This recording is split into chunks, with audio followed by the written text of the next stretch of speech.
You also will have exoskeleton system that enhance human performance today.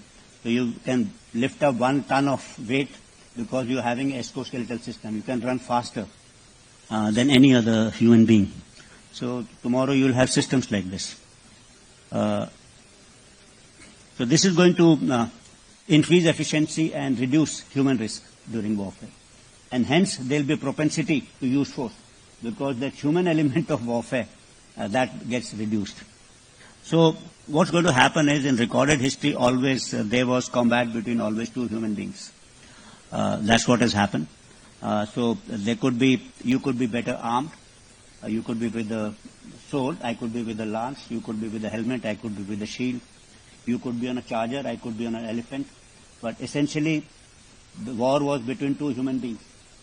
But today we are at a cusp when war could be between human beings and machines.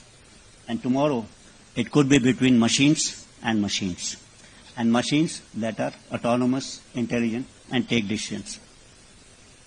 The fourth kind of a trend, which I call is data-centric warfare. That is because of a large amount of advances in technologies, artificial intelligence, machine learning, big data, large language models, edge computing, etc.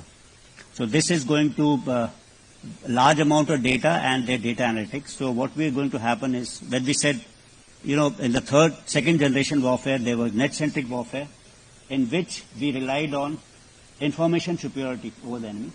Today you are relying on decision superiority.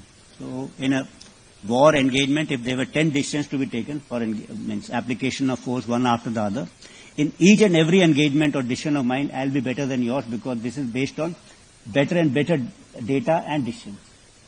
So hence I'll beat every cycle of decision from the adversary.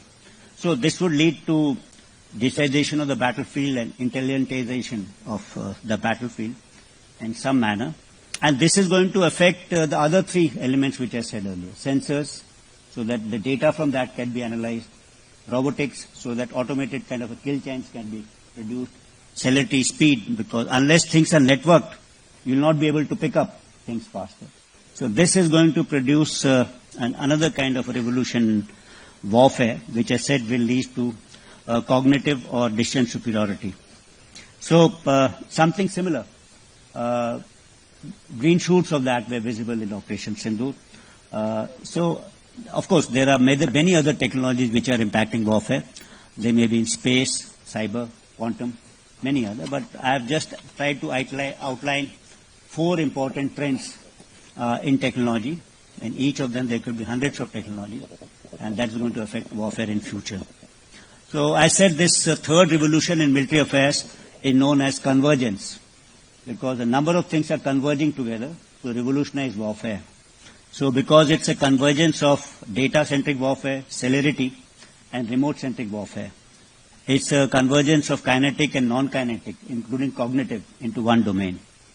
It's a convergence of first revolution in military affairs with second and third. So we're not fighting only war, which is in the third revolution, but there's a warfare which is maneuver warfare, and net-centric is also taking place at the same time. It's a convergence of tactics, operational art, and strategy, because of the extreme non-linearity I've spoken about. Said all type of elements this is being done, elements is being fought. So it's going to converge old and new domains of warfare. When I say new domains in cyber, space, electromagnetic spectrum, cognitive, with old domains like land, sea, and maritime domain. It's going to converge time and space, both of them. So these are the kind of changes which may foresee in the future. And along with it, so what did we see? Did we see elements of this or green shoots of this in Operation Sindoor? Yes, and to us, I would say that this was the kind of first non-contact warfare which we fought. We didn't see each other. We saw each other either at radars or at different ranges, except for what was happening on the line of control. And it was a mix of kinetic and non-kinetic. When I say non-kinetic, that happened in the information domain, that happened in the cyber domain, and of course there was a kinetic operation where destruction was being caused to each other. It was also non-linear in nature. So there's something happening on the line of control and something happening as far back as Noor Khan or Sargodha. So at huge distances from the border, having simultaneously non-linearity. it was networked. Means at least the defensive part of it. You must have read about it, that we had networked our air defense architecture of the Air Force and the Army and the maritime air defense architecture, Trigun, Akash Tir and IACCS into, so that they could give one comprehensive kind of a picture. So you can provide a layered kind of a one. So better information, faster information available to our side. We had also tried to kind of network our counter US system, which were countering drones. Not so much, but some kind of, in this 7, 10, 15 days, we were able to do that. So that I think, it was also multi-domain. The first time means we were using warfare was in maritime, land, air, cyber, space, electromagnetic spectrum. Means all this electronic warfare battalions which are deployed, which are said with counter US systems, they're able to negate that kind of a threat which were coming in from Pakistan. So this was happening there. And some green shoots of even intelligent kind of warfare. So how AI can be used to do some kind of a predictive analysis. So this was happening. And last but not the least of combat, I said there's the four element. The fourth element I talked was about tactics and strategy. How that's getting affected. That's about, I have spoken about in parts. That's about demassification of the battlefield. Yet integration of capabilities of diverse nature. It's leading to ultimate non-linearity and defenses in depth. I've spoken about vulnerability of large platforms and static establishments, and I've talked about importance of deception over surprise. So these are the kind of changes which we'll have to live with in future. In my concluding remarks, I can only say that Operation Sindoor created a kind of a history of sorts as far as air warfare is concerned. Successful operations were carried out against an adversary which was almost equally matched, if you can say. It is not operations against an adversary which had no air force or no air defense worth its salt. So it was against an adversary, and against that, if you are able to carry out relentless operations deep inside with precision and offensive in intent, I think that was a big achievement. And we were able to penetrate those air defense networks with impunity and at will. So,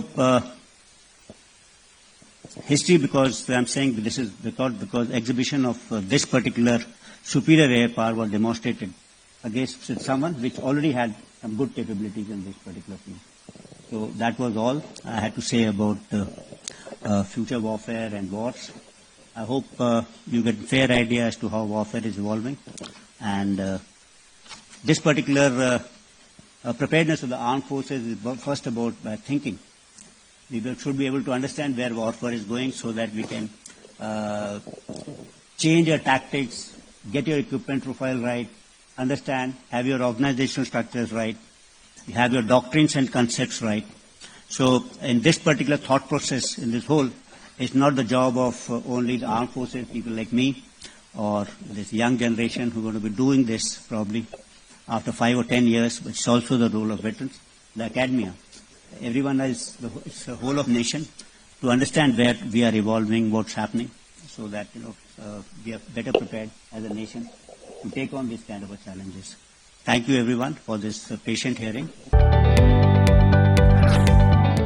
जदि आपंक आम भिडी भल लगा तेब आम channel को like share और subscribe करने को जमा भी भूलु नहीं।